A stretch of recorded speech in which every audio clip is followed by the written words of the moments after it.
प्रिय विद्यार्थियों, अब तक हमने अलाउद्दीन खिलजी के बारे में पढ़ा।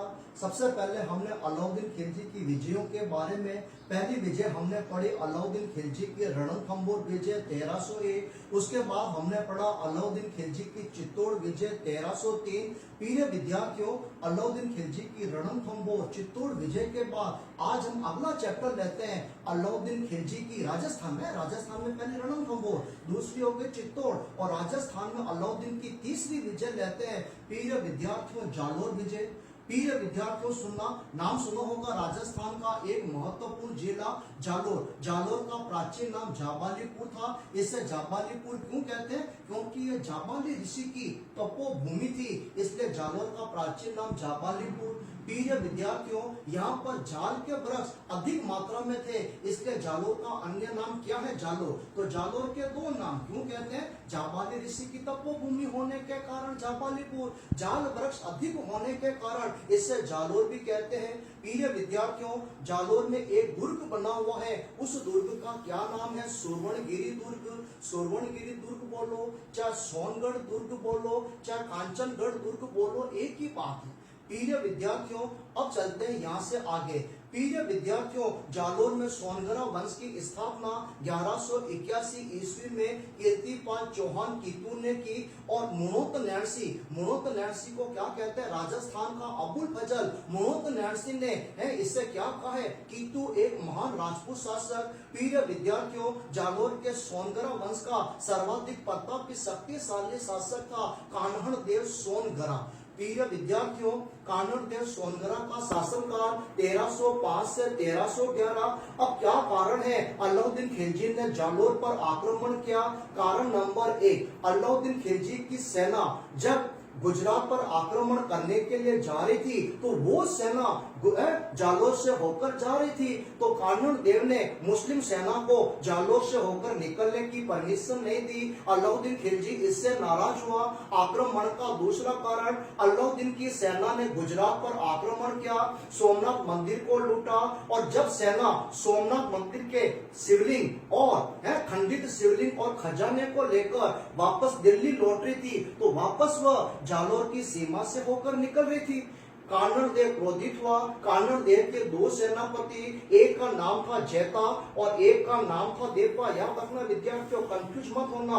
मारवाड़ का शासक था मालदेव, उसके सेनापतियों का नाम था जैता और कुंपा, लेकिन कान्हड़ देव के सेनापतियों का नाम था जैता और देपा। जैता और देपा ने मुस्लिम सेना पर आक्रमण किया, सोमनाथ के शिवलिंग को छीन लिया, खजाने को छीन लिया। अलाउद्दीन खिलजी नाराज हुआ और तीसरा कारण था अपने साम्राज्य का विस्तार करना। इस प्रकार तो वापस समझ लेना, अलाउद्दीन खिलजी के जालोर पर आक्रमण तो सुनना, जालोर का प्राचीन नाम जाबालीपुर, जाबाली ऋषि की तपोभूमि, जाल के वृक्ष अधिक होना। यहाँ पर 1181 में कीर्तिपाल चौहान कीतू ने सोनगरा वंश की स्थापना की। मुणोत नैणसी ने कीतू एक महान राजपूत शासक कहा।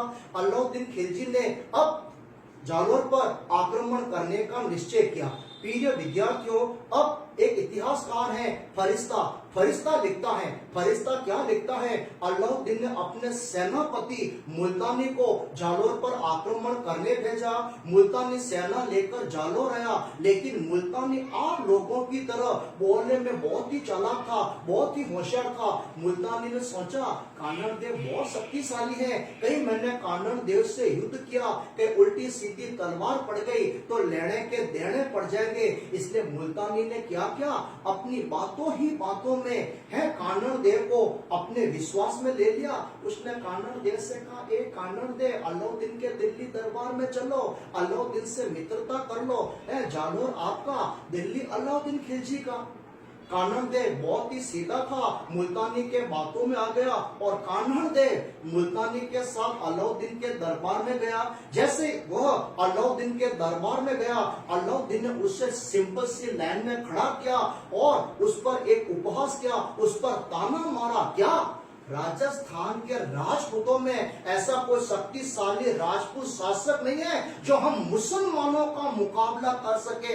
ऐसा कहना हुआ कि कान्हड़ देव का राजपूती खून खोल उठा और थोड़े समय पश्चात वह वापस दिल्ली से कहां आ गया? जालोर। कौन कहता है? मैं नहीं कहता हूं, ये कौन कह रहा है? इतिहासकार फरिश्ता। प्रिय विद्यार्थियों, दो इतिहासकार है, एक का नाम है मुणोत नैन्सी और एक का नाम है पद्मनाभ। पद्मनाभ ने राजस्थानी भाषा में दो किताबें लिखी, एक लिखी कानड़देव प्रबंध और दूसरी किताब है वीरमदेव सोन गरारी बाता। और मुणोत नैन्सी ने राजस्थानी भाषा में ग्रंथ लिखा। कौन सी किताब? नैन्सी लिखा। तो मुणोत नैन्सी और पद्मनाभ दोनों क्या लिखते हैं? ये दोनों अलग ही कहानी लिखते हैं। ये दोनों क्या लिखते हैं कि अलाउद्दीन खिलजी के दरबार में कौन गया? कानड़देव नहीं, उसका बेटा वीरमदेव गया।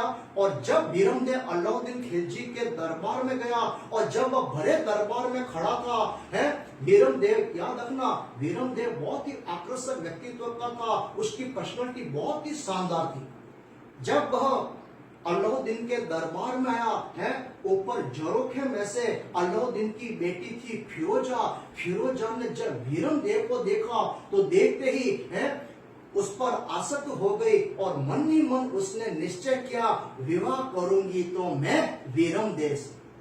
शाम के समय उसने अपने पिता, अपने अब्बा जान अलाउद्दीन खिलजी से कहा, अब्बा जान मैं वीरमदेव से प्रेम करती हूँ, वीरमदेव से शादी करूंगी। अलाउद्दीन खिलजी घबरा गया, क्या वीरमदेव से शादी? ये क्या बात कर रही है बेटी? अलाउद्दीन ने कहा, नहीं बेटी नहीं, पूरे भारत में किसी भी मुस्लिम राजकुमार से तेरी शादी करवानी हो मैं तेरी शादी करवा दूंगा, लेकिन उस शत्रु के साथ मेरी बेटी की शादी नहीं करवा सकता। इधर फिरोजा भी अड़ गई, शादी करूंगी तो केवल वीरमदेव से।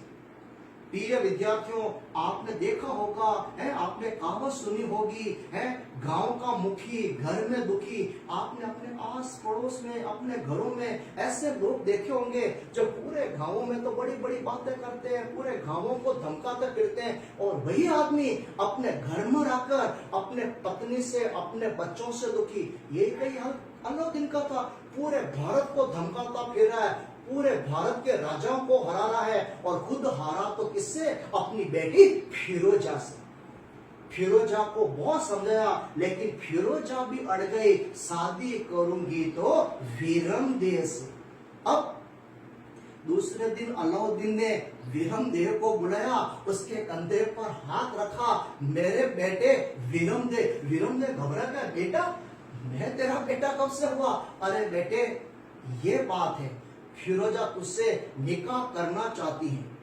वीरमदेव ने कहा, तेरी बेटी फिरोजा मुझसे निकाह करना चाहती है? वीरमदेव चुप रहा। यदि वो तत्काल मना कर देता, नहीं नहीं मैं शत्रु की बेटी से शादी नहीं कर सकता है, तो अलाउद्दीन उससे पकड़ता, बैठा था और जबरदस्ती अपनी बेटी की शादी करवा देता। वीरमदेव चुपचाप खड़ा रहा, एक दो दिन महल में रहा, और एक दिन मौका पाकर उसने दिल्ली से टॉप पकड़ी और सीधा कहां पहुंच गया? जालोर। अब फिरोजा खोई खोई सी रहने लगी, फिरोजा उदास उदास रहने लगी। अब अलाउद्दीन खिलजी की जितनी भी बेगमें थी वो सब चिमना की तरह थी। बताते मैंने आपको, चिमना ने मोहम्मद शाह की कहानी बताई थी, सारी की सारी बेगमें चिमना की तरह थी। क्या मतलब, बेटी क्या कर रही है? उस समय फिरोजा की एक धाय माँ थी, धाय माँ का नाम था गुलबिस। गुलबिस ने कहा, बेटी क्या बात है? फिरोजा ने कहा, ये बात है। अब गुलबिस ने कहा, मैं जालोर पर आक्रमण करूंगी, है वीरमदेव को बंदी बनाऊंगी, दिल्ली लाऊंगी और तेरी शादी मैं वीरमदेव से कराऊंगी। गुलबिस ने जालोर पर आक्रमण किया और अपनी सेना को आदेश दे रखा था कि कोई भी वीरमदेव पर प्रहार नहीं करेगा, वीरमदेव को जीवित बंदी बनाना है। दोनों पक्षों में युद्ध हुआ, लेकिन न जाने कहां से एक तलवार चली, वो तलवार लगी वीरमदेव को, वीरमदेव गया ऊपर।